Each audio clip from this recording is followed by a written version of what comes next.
These days, the West India Docks are better known as Canary Wharf, London's second commercial district after the city itself. They're located in East London on the Isle of Dogs.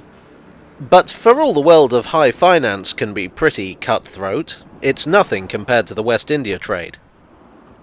So to understand the West India Docks, we have to go way back, right back to the 17th century and the beginning of the West India trade. In those days, when people said India, it was a very vague term. There were the Indies, which was more or less India. There were the East Indies, which was the term for South and Southeast Asia. And the West Indies were the lands off North America, named as a result of Christopher Columbus' erroneous belief that he had reached Asia. The Spanish claimed the region for themselves, but as their empire declined, other European powers moved in. The region was ideal for agriculture, and two crops in particular took the interest of traders: sugarcane and coffee. Sugar was huge. It was a sweetener, it was a preservative. The British had a particularly sweet tooth. Other countries laughed at the British taste for mixing sugar into their wine, for instance. There was a seemingly limitless appetite for this white gold.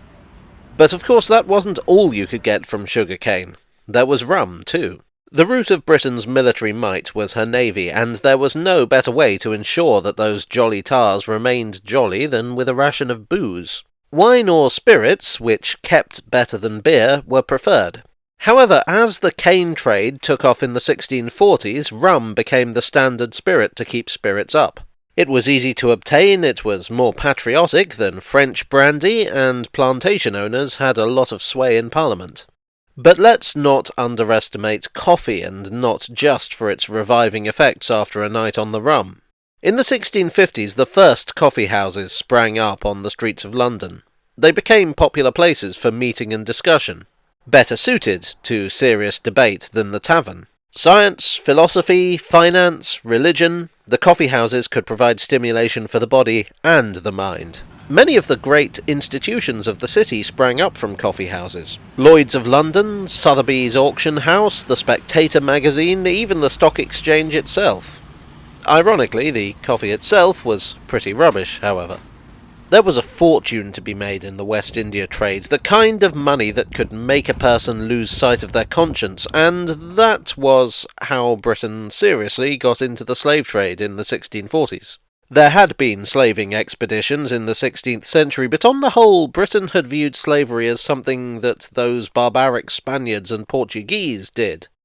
Something that was below the British. Except that British and Irish labourers couldn't handle the West Indian climate, even if you hit them really hard.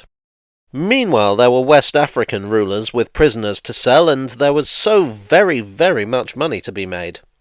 So a triangular trade began. Goods would be transported from Britain to West Africa, where they would be traded for captives. These enslaved prisoners would be taken to the Caribbean and set to work on the plantations, and the ships would take the crops back to Britain. This continued until the Slave Trade Act of 1807, which made the slave trade illegal in the British Empire.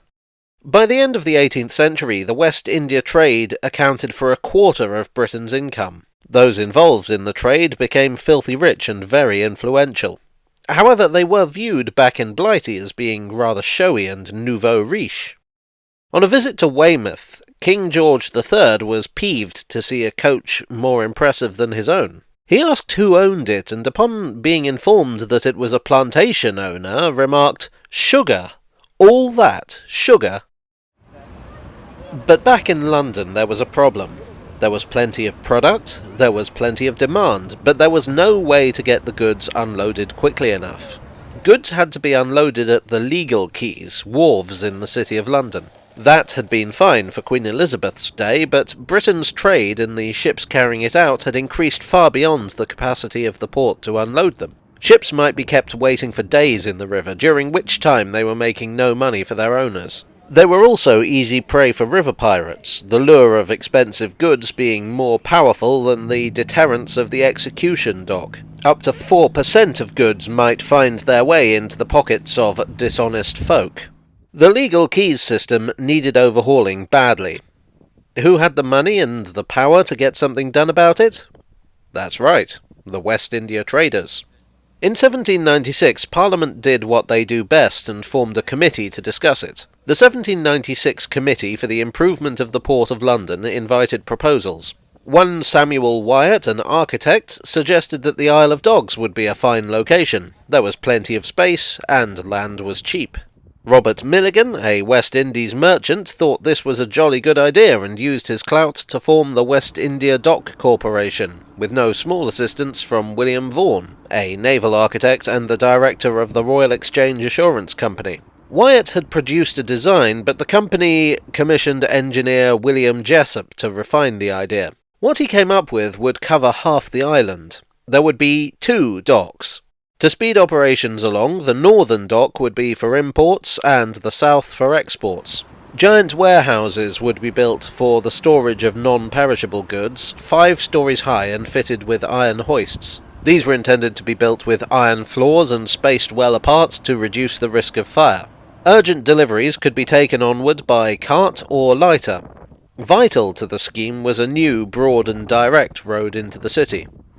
It was then known as the Grand Commercial Road, but later renamed the Commercial Road.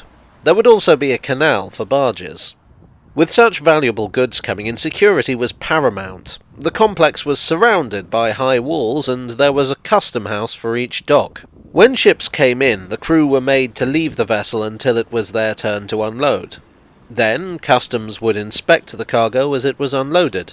There would be no queue jumping no matter what your cargo was. In fact, the decision to put the docks here rather than closer to the city was also partly a question of security. The majority of theft happened upriver near the city.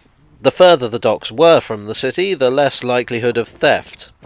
At the same time, there was a rival proposal for docks at Wapping. This was the more popular proposal. It was closer to the city. However, the West India Company argued that it would be a short-sighted decision. Wapping would not be able to handle the larger ships being built. In the end, Prime Minister Pitt couldn't decide between them, and so in 1799 he authorised both. The West India Dock was to be built first, as it would be cheaper. For a period of 21 years it would have a monopoly on West India trade, and I'm sure I don't need to explain how lucrative that was. But there was also a free water clause, whereby lightermen could enter the docks without paying a fee, which had the potential to reduce the dock's income from warehouse storage. Raising money was actually pretty painless, at least at first, with the full required amount of 500,000 obtained almost immediately. Only about a third of it came from the traders themselves, with the rest coming from ship owners and commercial interests in the city. The docks were ready to open in 1802, or at least the official opening was held on the 2nd of August that year. In reality, the docks were nowhere near finished. More money needed to be raised, and construction would continue into the 1820s. Still, the docks were an enormous success from the off. It was the largest system of wet docks in the world.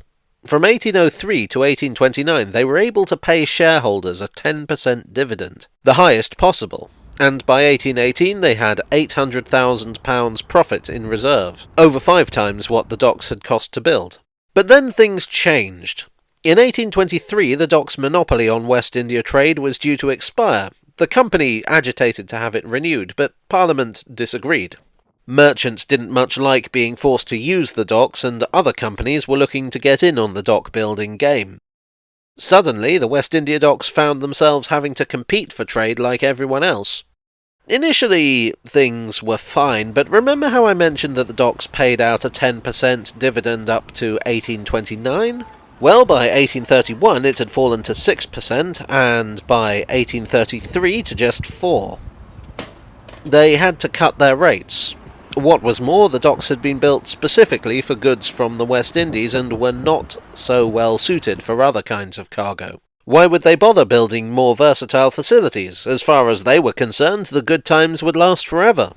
In 1832 they started taking mahogany and teak, which required the construction of a separate pond. Untreated timber will crack if allowed to dry out, and so requires special facilities. Later, in 1860, they would add a third dock. This was known as the South West India Dock, or, less confusingly, the South Dock. In the 1830s, the company teamed up with the East India Dock Company. The East India Lads had the opposite problem to the West India Lads. They had plenty of cargo but no space, while the West India Company had plenty of space but nothing to fill it. The two companies amalgamated in 1838 to form the East and West India Dock Company. For a while things improved, but they faced competition from the London docks and St Catherine docks, particularly after those two had a little amalgamation of their own. Soon they were overtaken by their rivals, and on the 1st of January 1889 their rivals took them over.